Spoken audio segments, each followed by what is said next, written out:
Authors Press. Hey, it's Benji Cole, son of Al Cole from CBS Radio, welcoming you to another edition of People of Distinction, the talk that gives an in-depth view of some of the most dynamic, intelligent, and successful people on the planet. And on the line with us today, we have Brian L. Murphy. We'll be discussing his fantastic book, A Teacher's Quest, Loving Our Students, Serving Their Future Needs, and Saving the Schools.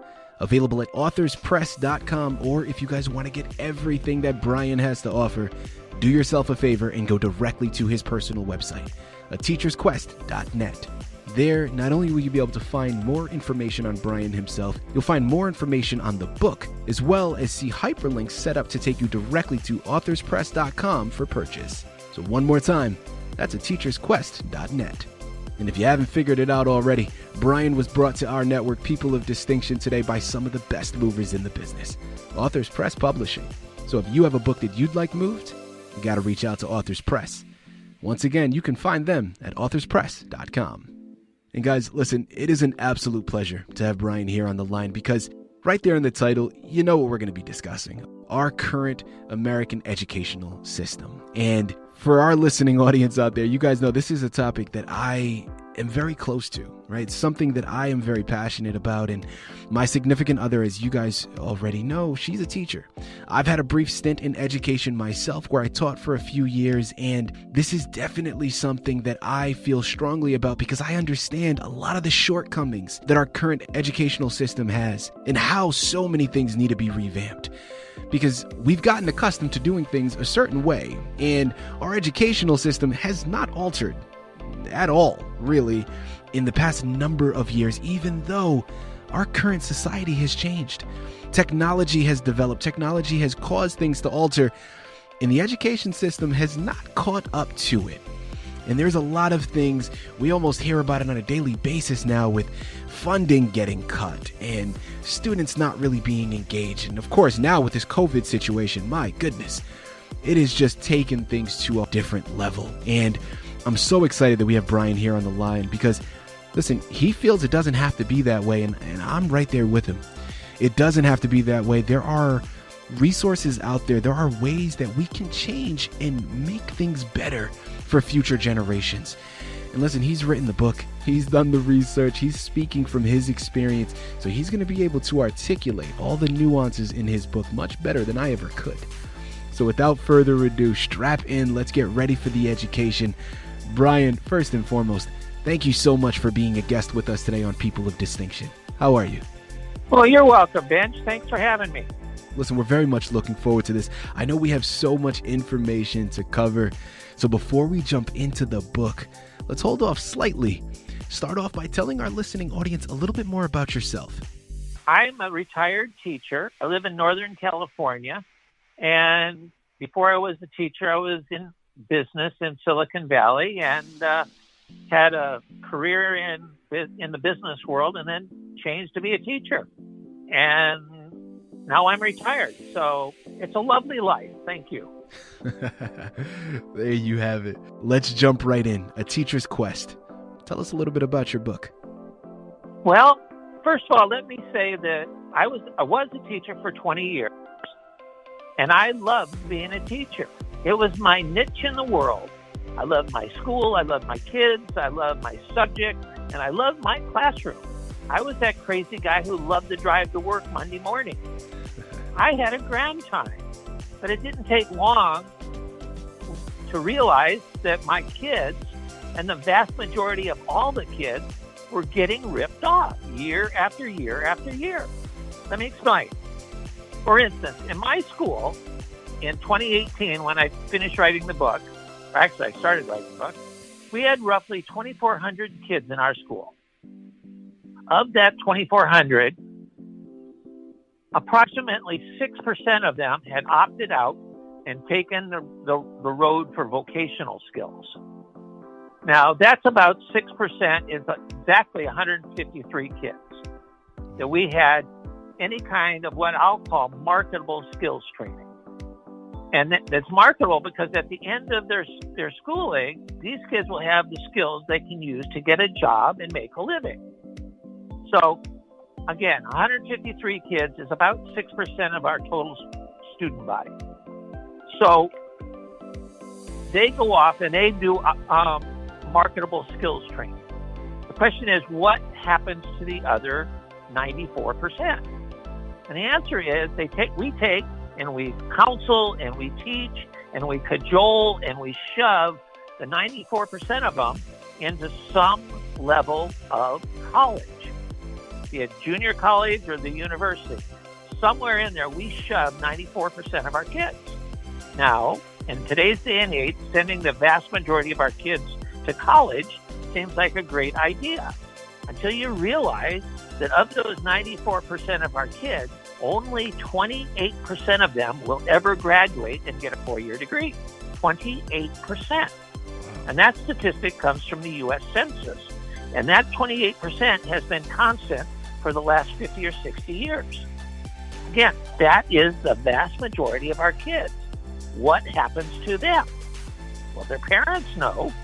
They stay living at their mom's house. They drop out of college, and they struggle to get some kind of job at some minimal wage. Well, they look around and they struggle. Hopefully, it's harder if they have families by then. Maybe they've married, they've had children. They're about 22 years old. Anyway, they get a job doing something menial, like stocking shelves at Target, or they join the team running the drive-through window at McDonald's. I got no problem with Target or McDonald's, but after spending 12 years in public education and spending literally billions and billions of dollars to finance it, is it good enough to be able to ask, do you want fries with that? But that's what we're doing to our kids.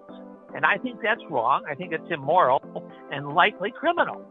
But addressing that situation is my quest.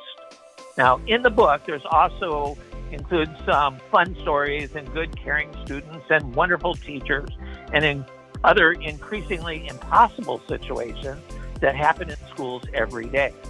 Anyway, in the end, the result of our not providing our students with a workable future is that students don't value the product the schools are providing.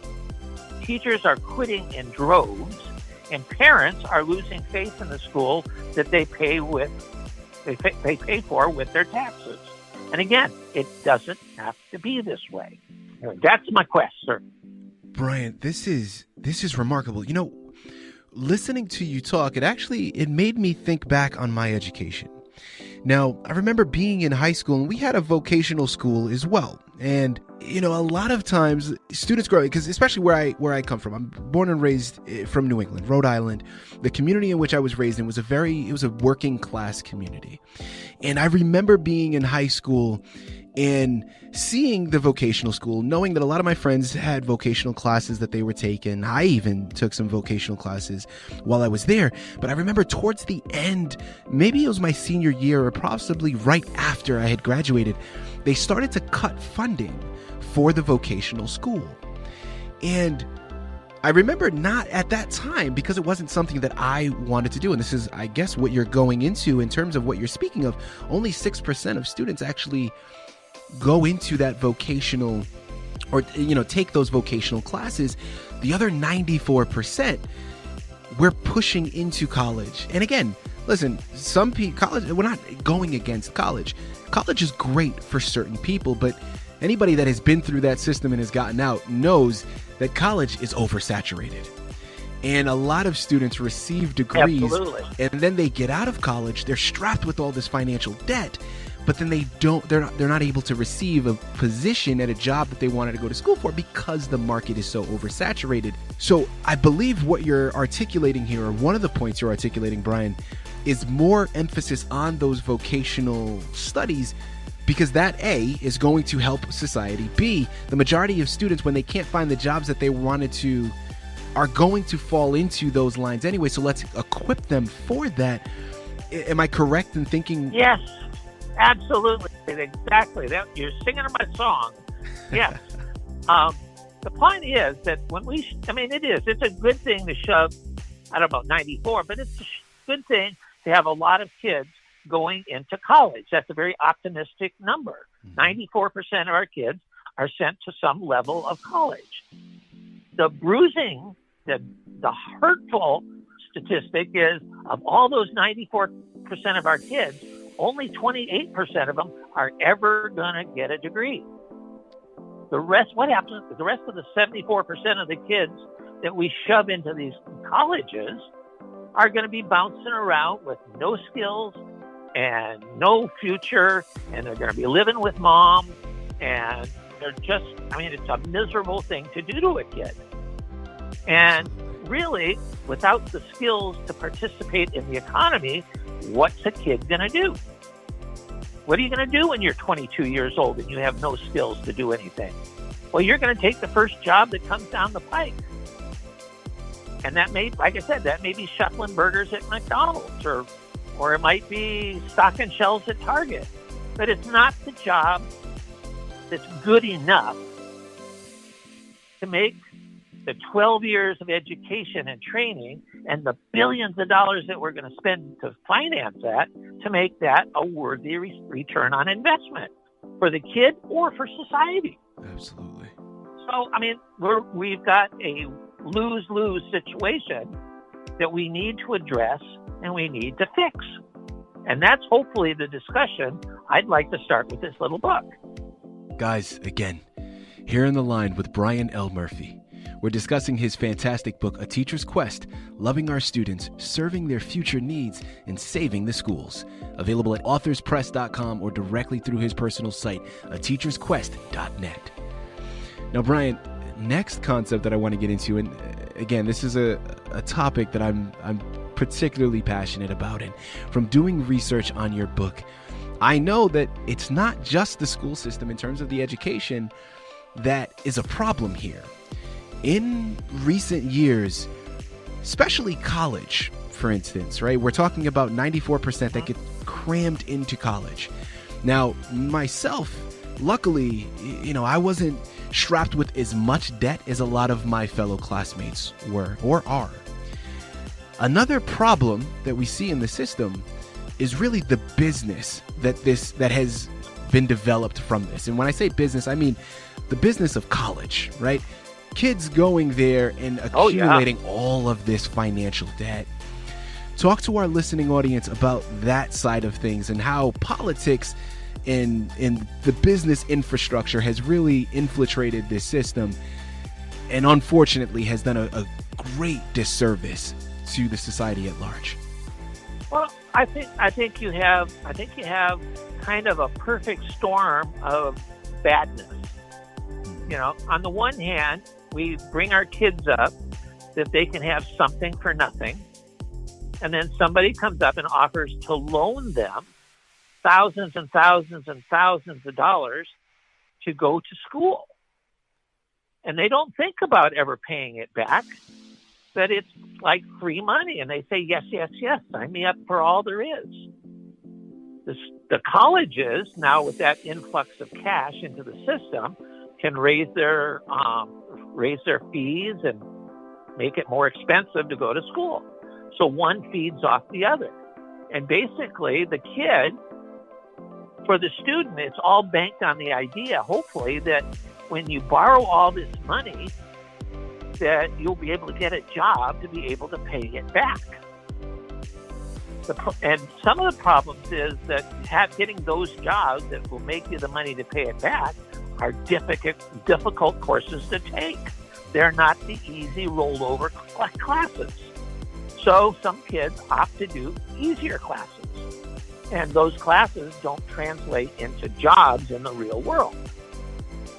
And the problem is that, again, only 28% of our kids are even going to get those degrees. So most of our kids are going to get no degrees. They're going to get no vocational or marketable training.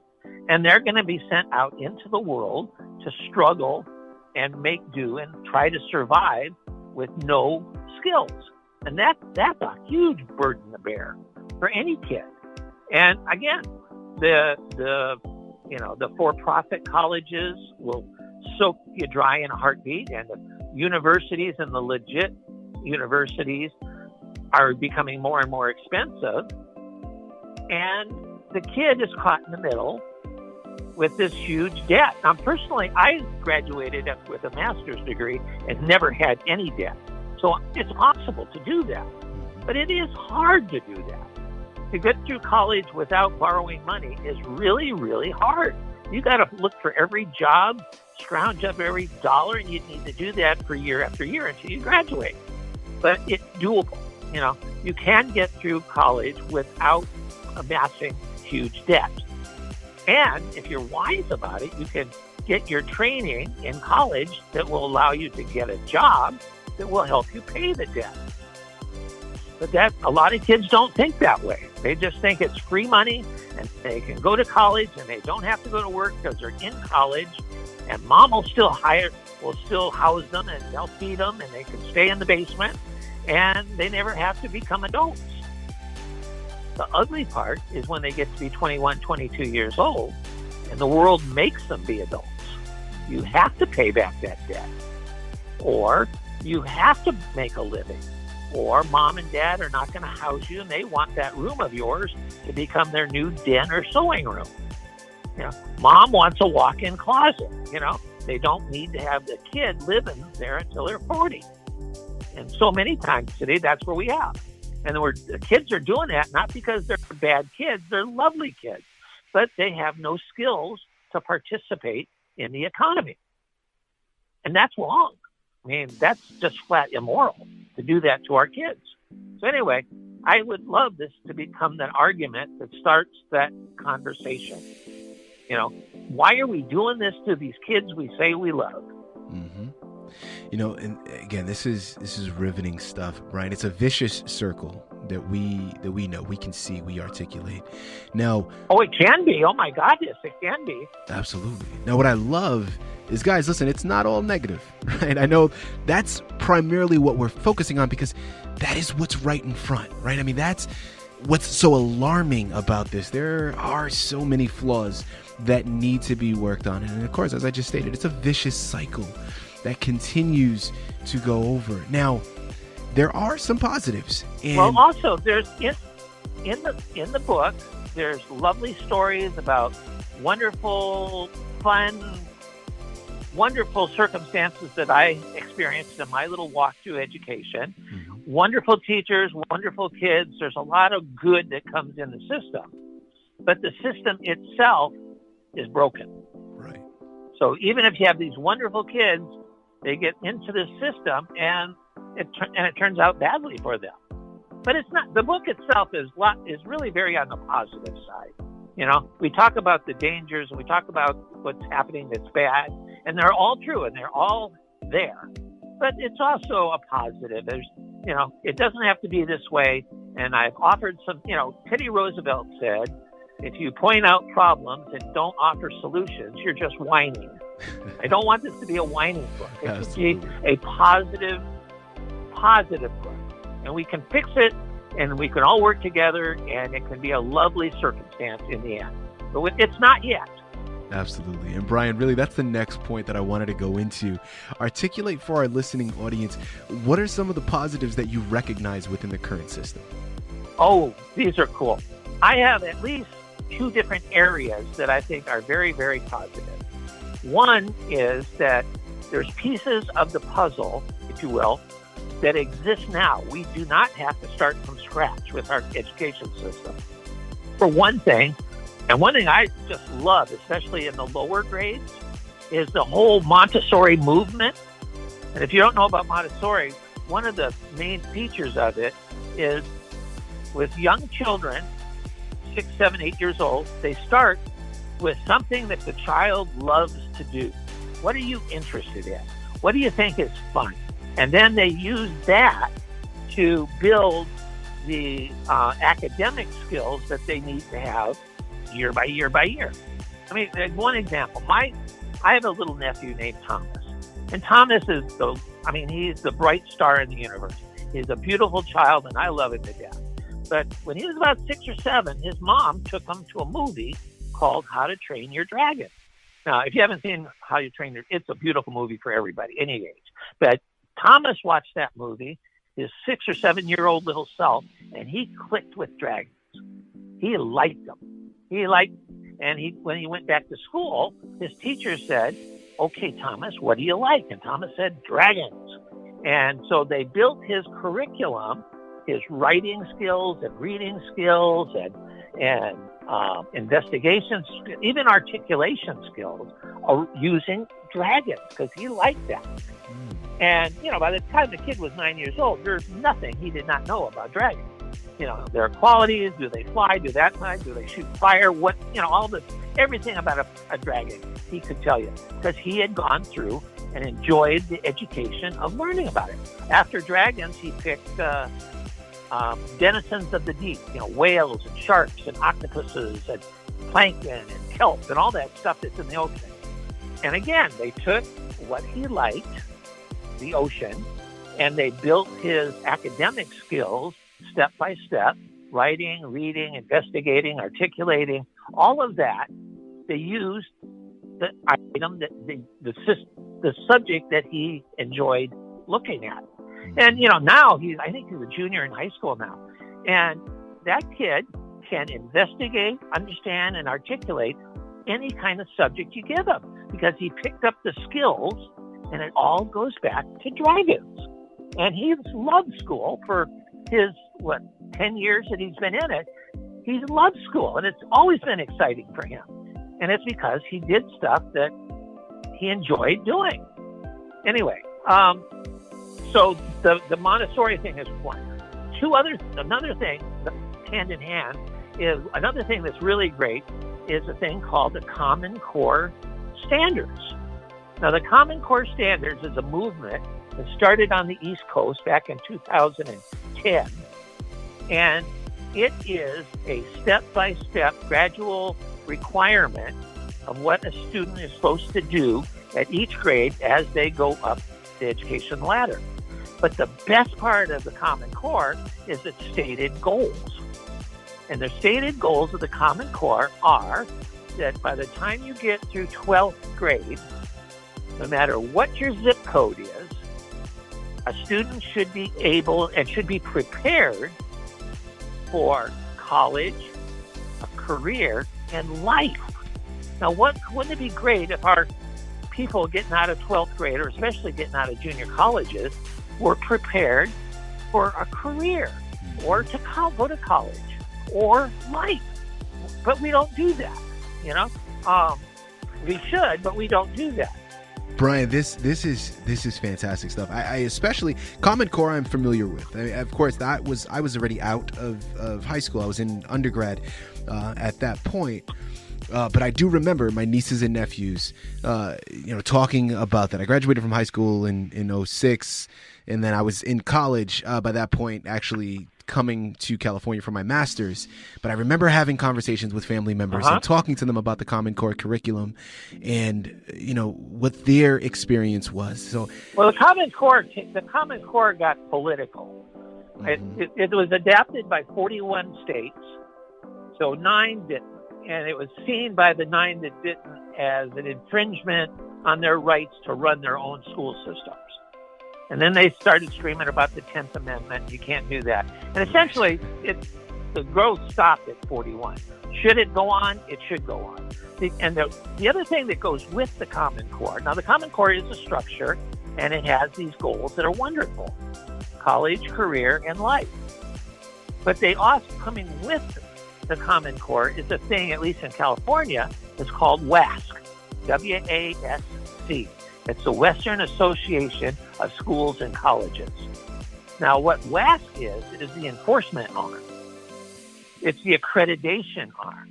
It's the group that'll go from school to school to school to school and say, are you following these goals? Are you shooting for these goals? Prove it to me. Are you doing what you need to do to get those goals? Prove it to me. Are your children experiencing progress in these goals? Prove it to me. And if you don't do that, and you can't prove that you're doing it, they can pull your accreditation, which means you don't have a school. They're not going to do the job that we're paying you to do. They can close down. And that's the WASC arm of it. And so, sure, the goals are the goals, but why should an institution like a school do the goals Well, because WASC will come in and see that you do. Absolutely. And, but WASC and Common Core are installed again, they're adopted, but they're not used. They're not used anywhere near what they should be used. I can't think of a school that's ever had their credentials pulled because they failed a WASC report. I don't think one ever did. So are we really doing it? I don't think so. But it's in place, and it could be used, and it could be made use of, and it would just be an improvement on what's going on. So anyway, WASC and the Common Core, and of course the Montessori people, those are all good things, and they're existing. And if we used them, made use of them, the whole world, we could change the world. Absolutely. One other thing that I am, again, very, very positive on are parents. Parents are learning. Parents do love their kids, and they want the best thing in the world for their kids. If only that best thing is they move out of the room and they get to turn it into a sewing room. But they want the best for their kids. And the parents are now coming to understand that, yes, they pay for the schools with their taxes. They also know that they vote for the school boards that make the policies for the schools. So parents could be a remarkably positive influence. I'd hope they did it wisely, not just because they have the power to do it, but they could, and they could help add to the change that we need for their kids in their country and their society. And it's doable. Again, it's doable, and the parents have the power to do it. There it is. And I hope and pray that they will. Brian, listen, we're going to end on that. That is fantastic. Such a great message. Listen, again, he's provided so many examples. We know it's one of the oldest cliches in the book, but it is so true. We have the power within ourselves. Whether we're talking about the school system, the people that we elect to create the rules, the parents that are actually there to help enforce these things, to help put it in place. With the power comes responsibility. We can't just believe that the system is going to work to our benefit because it's a system in place. We know that as we grow, as we change, society is going to develop. We have to change and develop the system with it.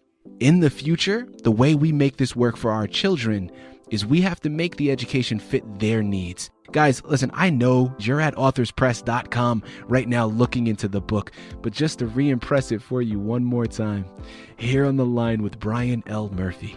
We just finished discussing his fantastic book, A Teacher's Quest, Loving Our Students, Serving Their Future Needs, and Saving the Schools. Available at authorspress.com or directly through his site, ateachersquest.net, which has hyperlinks set up to take you to Authors Press for purchase. Brian, thank you so much for the education. Thank you so much, really, for the discussion. We absolutely enjoyed it. Once again, thank you for being the guest with us on People of Distinction. Well, thank you for having me, Benji. Thank you. It was a delightful thing. Yes, thank you very much. And say hey to your dad.